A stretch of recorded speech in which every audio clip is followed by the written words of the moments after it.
Tokyo Revengers might easily have the worst final arc in anime history.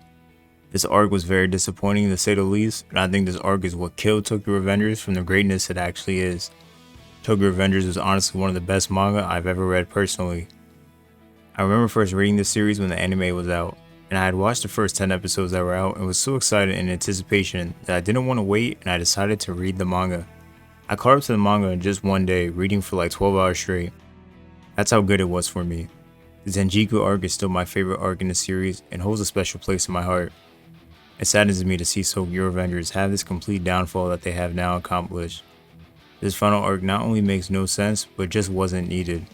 The story ended perfectly after the KiiNGKhyy arc and everything was in order, but once again they had to add this crazy plot twist to keep the story going. They conclude with the Tokyo Mantra gang defeating the KiiNGKhyy gang and declaring a proposal to meet again 12 years in the future, leaving a time capsule for everyone to remember. Takemichi is now on his wedding day and everything is fine, up until he asks one question that will forever haunt my soul. Where's Mikey? Those words alone completely changed the course of Tokyo Revengers' legacy. We now go into this whole saga quest to save Mikey, who honestly didn't need to be saved or have this alternate ending for him, as the main point of the story was to save Hinata, not Mikey. Even her brother Naoto tries to convince him that he has saved his sister and the goal has been achieved. The future is great now, but Takemichi cannot allow Mikey to go down his dark path and sets out to save him. He goes on to do even more dangerous and completely idiotic quests to go out and save Mikey, who everyone else has seemed to given up on and didn't want Takemichi to worry about.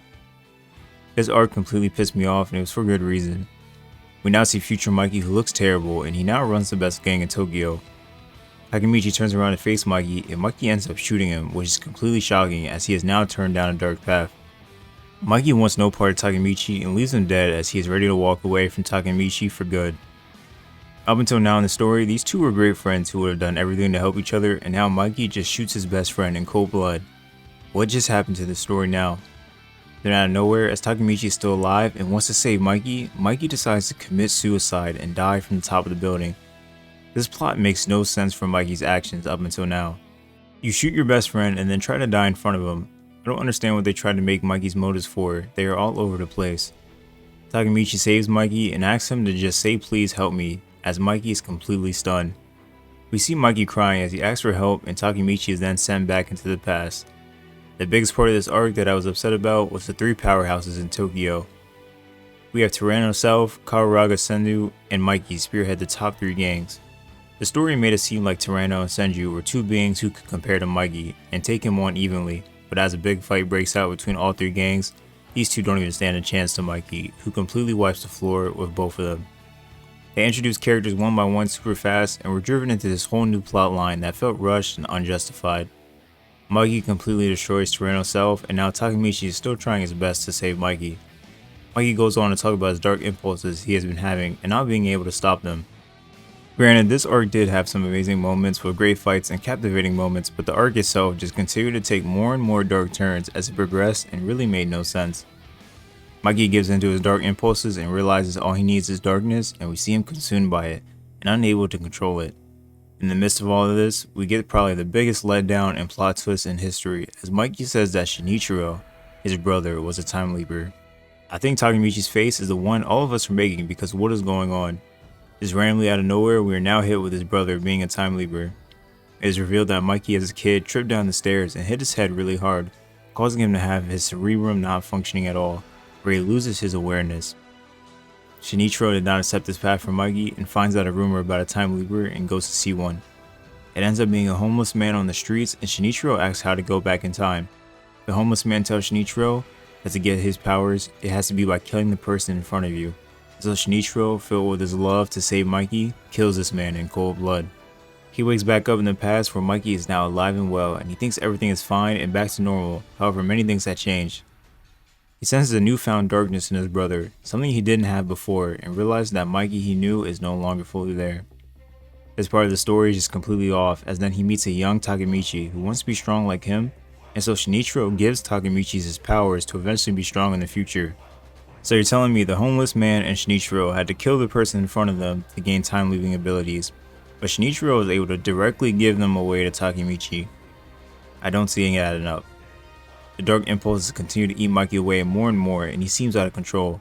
With this, Takemichi vows to help be the one to crush his dark impulses and allows Mikey to let it all out and go on a spree of darkness. In the midst of continually beating Takemichi, he stabs his sword through him, basically killing him. We now see Takemichi lying on the floor and Mikey starts to cry out for Takemichi to stand up and be alive, but it's like, bro, you were the one who killed him. Mikey being on this whole victim route and not handling his own issues made no sense. I've never seen Mikey this vulnerable ever, and the only time he was when he thought Draken had died. But in this arc, they changed all of that and made him way more vulnerable and emotional. With Takemichi's death almost present, Mikey activates a trigger for them both to go back in time and meet each other again. They change back the timeline now for a final time and save everyone who was lost, and now finally disband the Tokyo Manji gang for the last time. We see Takemichi and Hinata go out for their wedding this time, and now it finally looks like it's over.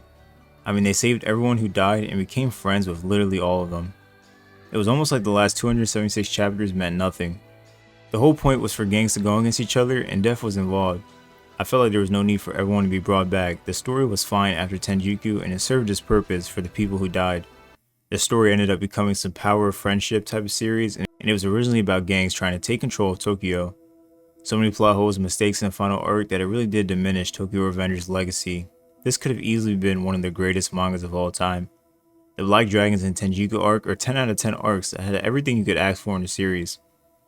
The final arc concluding that way just felt completely out of line. I don't know how to feel about this now that it has been over 10 months since the series has ended.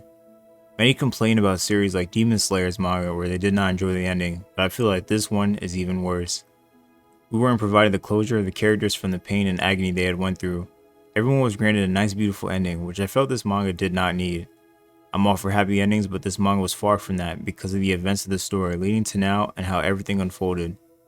The Tenjiku arc would have been a great way to end out the series, as it was the perfect comeback arc for Takemichi to become a hero and lead the Tokyo Manji gang from Draken and Mikey's absence, to then helping Mikey defeat his brother and once again save the day. Now with this arc, it will leave a sour taste in our mouth as we didn't know how well we truly had it. I truly feel for the series is still a great one despite the final arc. It had many ups and downs and a lot of emotional connections and storylines to give us hope and a different spin from other mangas. Having 14-year-old teens in a gang is something I did not expect to enjoy so much like this one. I had a blast reading this series and wish it got its better ending, but the anime is doing pretty good and the Tenjiku arc will be starting October 3rd. This one was one for the books and I could tell how much confusion was brought about from it. The many different plot holes teared it down and now all we can do is just laugh about it and smile to remember the good moments that occurred during its run. Let me know your guys' thoughts on the series and how you perceived the final arc. I was majorly disappointed and confused from all the plot holes and information they gave us so fast. The series went in a completely different direction than I had imagined and now it's all over. The Tokyo Revengers, the series that brought me great joy and happiness. Well, I thank you guys for watching the video. Please like, comment, subscribe, and I'll be back in the next one. Peace.